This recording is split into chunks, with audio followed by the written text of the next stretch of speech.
The devil has already lost the war.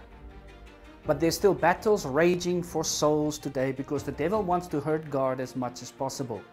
In the beginning, the devil fell from heaven when he sinned.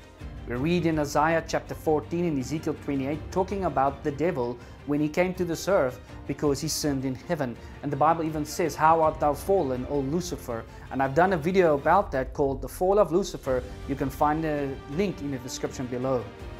But there are still wars raging on the earth today, the battle for souls. You see, when Adam and Eve sinned, they gave up dominion over to the devil. The God said in the beginning to Adam and Eve that you must have dominion, but they handed it over. The Bible even tells us in John 12:31, 14:30 and 16:11 that the devil is called the ruler of this world or the prince of this world. In 2 Corinthians 4:4 he's called the God of this world, and in Ephesians 2 verse 2 he's called the prince of the power of the air. So dominion was handed over when God gave it to Adam and Eve in the beginning, and they sinned. In Genesis 1:26 it says, "Then God said, let us make man in our image, according to our likeness. Let them have dominion over the fish of the sea, over the birds of the air, and over the cattle, over all the earth, and over every creeping thing that creeps on the earth." So Adam and Eve had dominion over the earth. They were the rulers of this world under God, God being the main ruler of all the universe. They were placed in charge.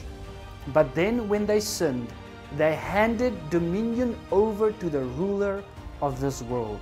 Satan became the representative of earth, even in heaven.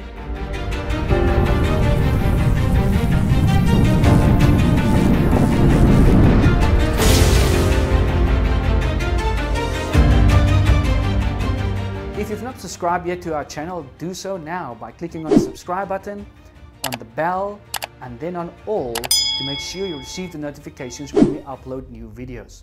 And if you would like to partner with our ministry, you can do so via Patreon, PayPal, or our banking details is below if you live in South Africa.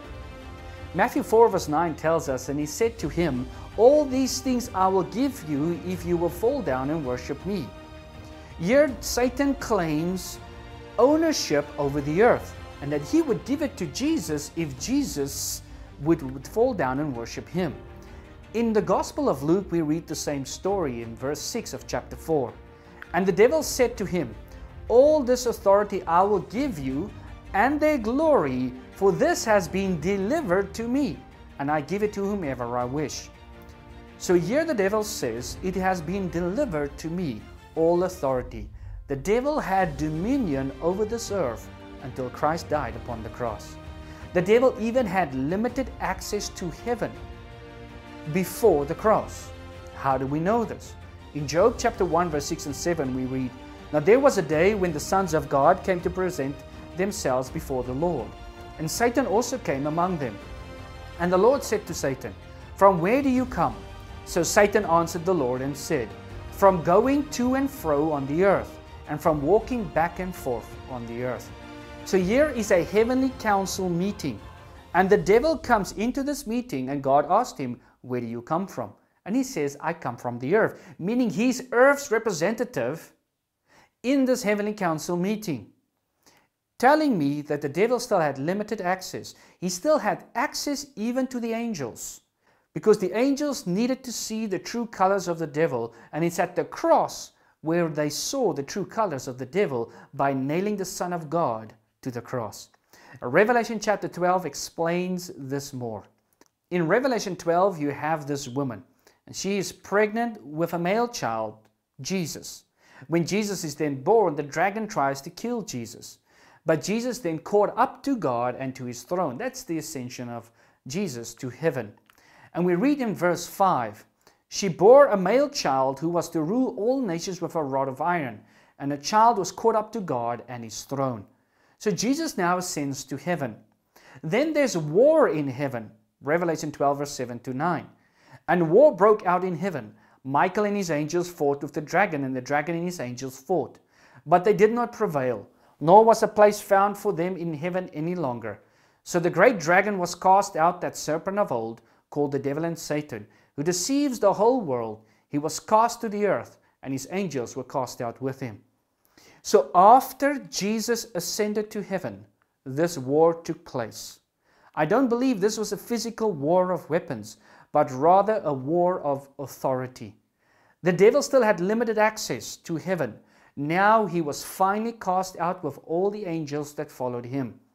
These texts can also be applied to his fallen state before the earth was created.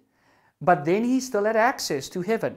But this was the final casting out of the devil after the cross. Where was he cast to? To the earth. Revelation 12 and verse 10. Then I heard a loud voice saying in heaven, "Now salvation and strength in the kingdom of our God and the power of his Christ have come. For the accuser of our brethren who accused them before our God day and night has been cast down." It is interesting to note, verse 9 talks about the devil being cast out with his angels. Verse 10 then repeats this by saying they were cast out. And then it says also, now salvation has come.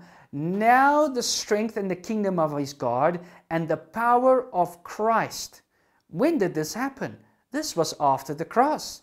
Now salvation has come after the cross. That's when the devil was finally cast out. Final cast out, meaning he has no more access to heaven. He didn't stay there before the time, before the earth was created, when he was cast out. He didn't stay in heaven, but he still had access. But after the cross, he's now permanently cast out, stuck upon this earth, and he can go nowhere else. Revelation 12 verse 12 says, "Therefore rejoice, O heavens, and you who dwell in them. Woe to the inhabitants of the earth and the sea. For the devil has come down to you, having great wrath, because he knows that he has a short time." And then he persecutes the woman in verse 13 and onwards. This is now God's bride. And it says for 1,260 days, which is years in Bible prophecy. If you don't understand time prophecies and how to calculate it, watch my Antichrist videos that I've done before on our channel. You can find descriptions below. And there I show you how to work out time prophecies according to the biblical understanding. The devil then persecutes God's bride during the Dark Ages, the 1,260 years of papal suppression under the Antichrist. So this is definitely after the cross, that the devil is now stuck on the earth and he can go nowhere else. Verse 13. Now when the dragon saw that he had been cast to the earth, he persecuted the woman who gave birth to the male child. So clearly the devil now persecutes the woman during the Dark Ages, which started in 538 AD and ended in 1798. Once again, if you want more information about this time prophecy, go to the videos about the Antichrist. John 12, 31 and 32. "Now is the judgment of this world. Now the ruler of this world will be cast out. And I, if I am lifted up from the earth, will draw all peoples to myself." Here Jesus said, when I am lifted up from the earth, just like Moses lifted up the serpent, according to John chapter 3, meaning it's pointing to the cross, the devil will be cast out or cast down. The devil lost the war at the cross, but he still has battles to wage for human souls. 1 John 4 verse 4 says, "You are of God, little children, and have overcome them, because he who is in you is greater than he who is in the world." That is the good news. The one that is in us is greater than the one that's in the world. Satan had dominion over the earth, but he lost it at the cross. He was then finally cast out of heaven, as in he had no more access to heaven. And all the angels made the decision to follow Christ or follow the devil. Now the devil is after souls in God's church. For a woman in Bible prophecy represents a church. But the Bible tells us the good news in Isaiah 14, 15 through 17, talking about Satan. "Yet you shall be brought down to Sheol, to the lowest depths of the pit. Those who see you will gaze at you and consider you, saying, 'Is this the man who made the earth tremble, who shook kingdoms, who made the world as a wilderness and destroyed its cities, who did not open the house of his prisoners?' There will come a time when the devil will be no more, according to Ezekiel chapter 28. And Isaiah chapter 14, which talks about the devil, says, we will ask the question, is this the man that has done this? Because Christ will destroy him. That's the good news. So the devil has already lost the war. Now the battle rages for our souls.